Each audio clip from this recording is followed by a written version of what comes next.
Hi there. Welcome to the Founder's Journey, where we believe that founders don't suddenly arrive. They do actually evolve. All right. Today, we're going to be talking about why you cannot copy someone else's success. Because the question that most people ask is, what did they do? Let me try and emulate what they've done. A better way to look at it could be to ask the question, who did they become? So the question should be, what can I learn from who they became or have become? Then I can build up the same capabilities to allow me to then do what they've done. All right, let's get into it.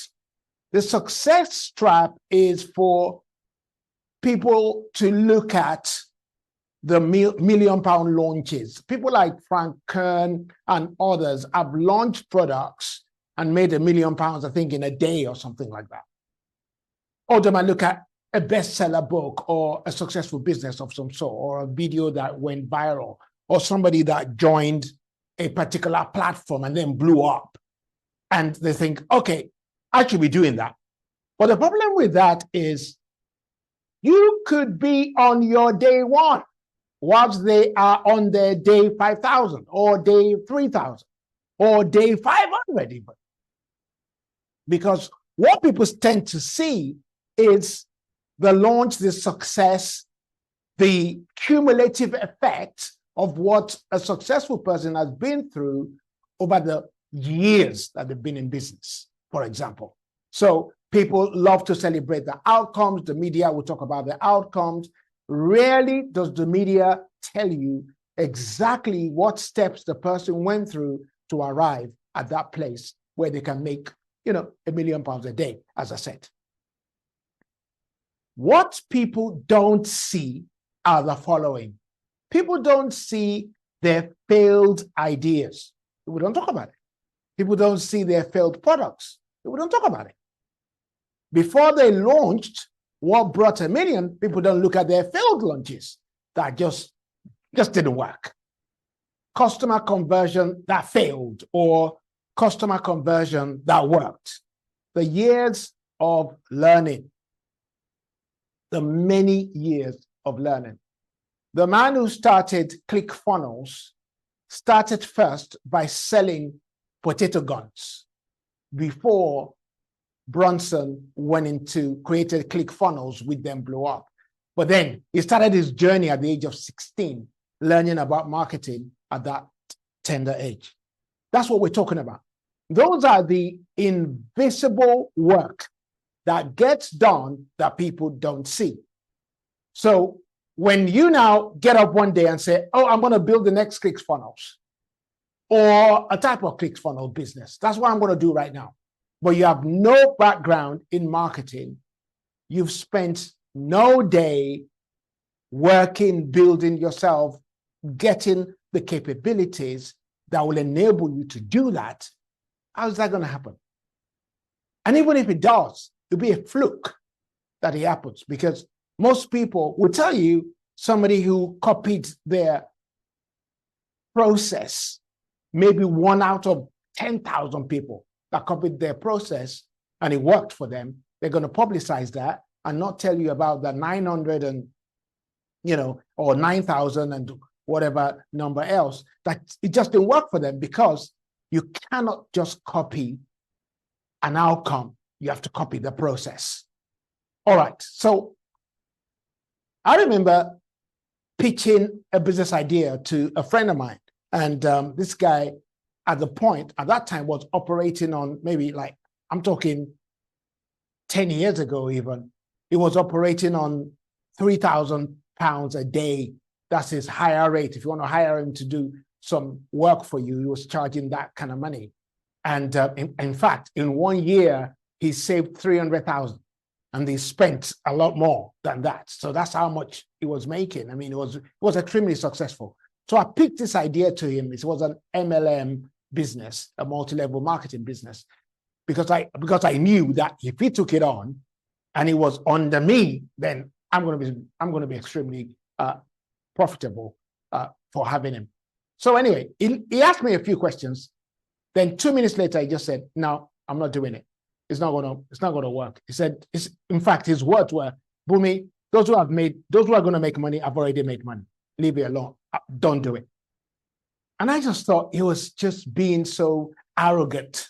I just thought, why are you saying that? Why don't you just do this for me? I was thinking. He said, no, Boomy, look, I'll do anything for you, but I'm not doing that.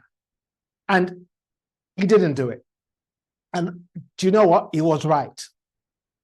My question was, how did he know that those things won't work? Because he has seen the pattern so many times. He's been in the trenches so many times. So he knows he can predict patterns. Somebody says, well, subordinate is wrong. Yeah, nobody is absolutely right all the time. But there are patterns you learn. There are capabilities you develop that enables you to be able to decipher whether something is going to work or not. And then that brings us nicely to the journey that most entrepreneurs, most successful business owners go through. Number one, the explorer stage. This is the founder's journey in a nutshell. The explorer stage. This is where you discover what's possible. You're testing ideas. You're learning the landscape. Number two, the builder stage. This is where you create systems, products, processes, because you're trying to generate sales. You learn about sales in this particular space or stage. Then number three is the operator stage. So you're now running the business, is making some money. Now you're going to make it more consistent. So it's about consistently making money or growing your business. Then you move into the growth founder stage. This is where you can scale a business. And then finally, the visionary stage is where you're building something that is bigger than you. This is where the likes of Tony Robbins, the likes of Jeff Bezos, Elon Musk, just think about Simon Sinek, any of the huge household names that you can think about, they're visionary founders. All right. You notice that they went through a process to get there. So you cannot just copy people who are at the visionary stage and think it's going to work out for you that way. Because it just doesn't work like that. It just doesn't. And I don't know how much I can say this, because the frustration we sense is when we try to copy somebody else's success without looking at the capabilities they have developed over the years. So the point really is that the business is not the only asset. In fact, it's not the major asset. The major asset is who the founder has become. So the founder is actually the asset. So here we go. Day one versus day 5,000. The biggest mistake a founder can make is to compare themselves, who is starting in day one, who's freshly starting, they have limited experience, they have no real product knowledge, to somebody who has spent hours refining their craft, and they have won so many pattern recognitions, and they have seen and realized how success is accumulated over the years. You're comparing yourself to that person. You're saying you're going to copy that person's success. How can you? How are you going to be able to do that? It's not possible. Even if you did, you have no backbone to enable you to stay there for success to evolve, because you're out of sync with what's natural. The natural order is that you learn things and you grow.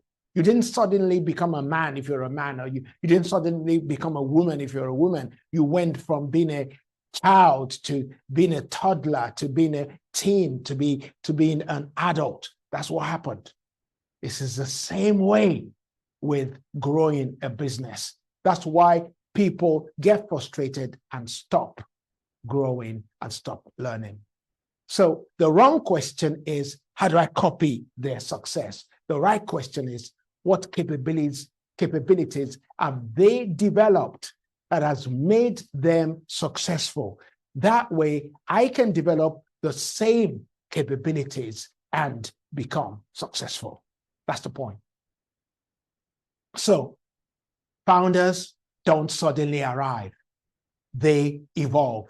I want you to start thinking about, when you see a successful person, I want you to start thinking about the invisible work that has gone on for many years and try and revisit their success, because whenever they launch a product, they go back to use the capabilities they developed in the initial stages of the founder's journey. That is the explorer stage and the builder stage. That's what they actually use to produce the success that you and I see today. Okay, don't copy somebody else's success, but develop their capabilities, all right? If you want the tool, I've developed a tool that you can access for free, which will teach you how to discover what stage of the founder's journey you are in. And then having discovered that, it will also give you information of what you need to do to get you to the next stage. All right. Thank you so much, and God bless.